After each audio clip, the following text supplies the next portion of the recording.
nagsalita si Lilian.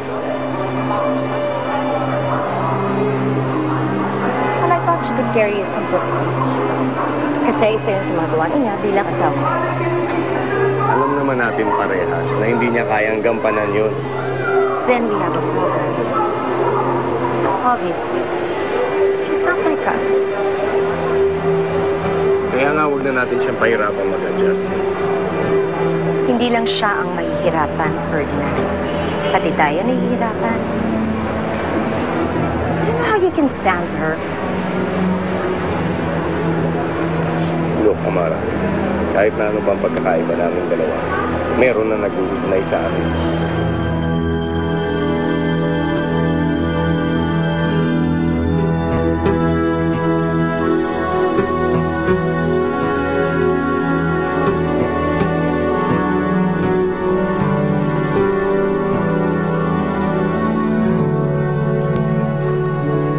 Ferdinand, pwede bang pagkapanganak ko, bumukod na tayo? Ano? Iiwan natin si ate.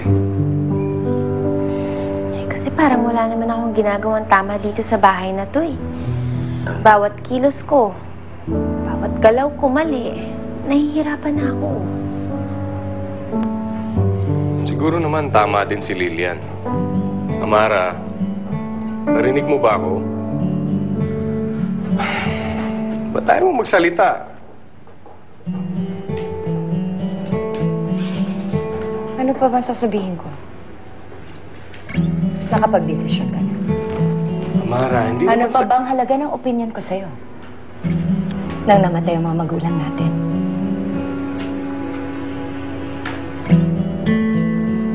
Hindi naging madali.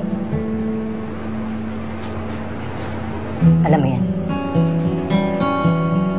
Kinaya ko ang responsibilidad. Binantayan kita. Sinuportahan.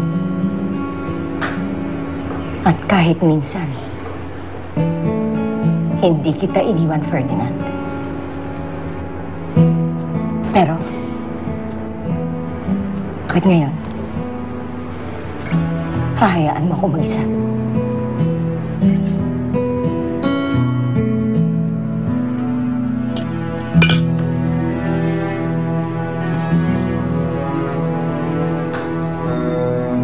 You're free to leave.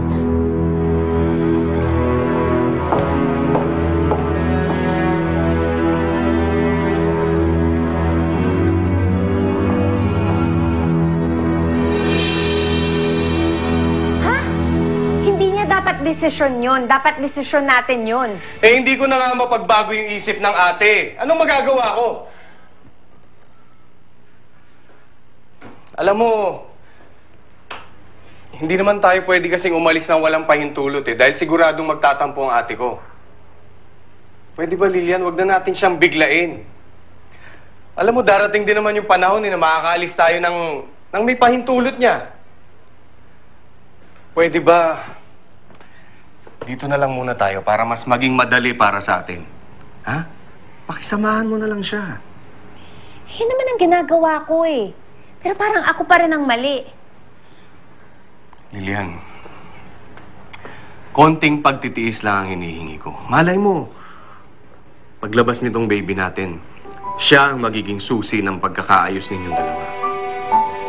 Pwede ba, Ferdinand? Huwag mong gawin solusyon sa problema natin ng anak mo. Dahil hindi niya aayusin ang suliranin mo.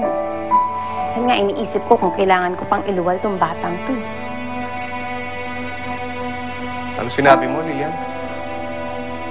Ano yun? Natatakot kasi ako para sa anak natin, Ferdinand. Kung ano magiging buhay niya pagka lumabas siya. Dahil hindi ko mapapatawad ang sarili ko kapag hindi siya naging masaya.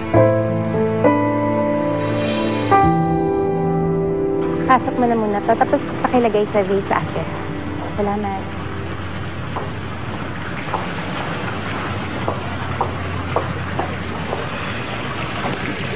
Ate, Lilian, narinig ko na Hindi ka na raw aalis, sabi ni Ferdinand. Alam ko hindi naging maganda yung naging simula natin. But maybe we can start again. Para sa'yo. Sa akin. Salamat. Tulad ni Ferdinand, I want the family to stay together. Kaya mula ngayon, pinangangako ko na aalagaan ko kayo ng aking magiging pamilya. Para sa'yo pala to. Folic acid yan. Para sa baby.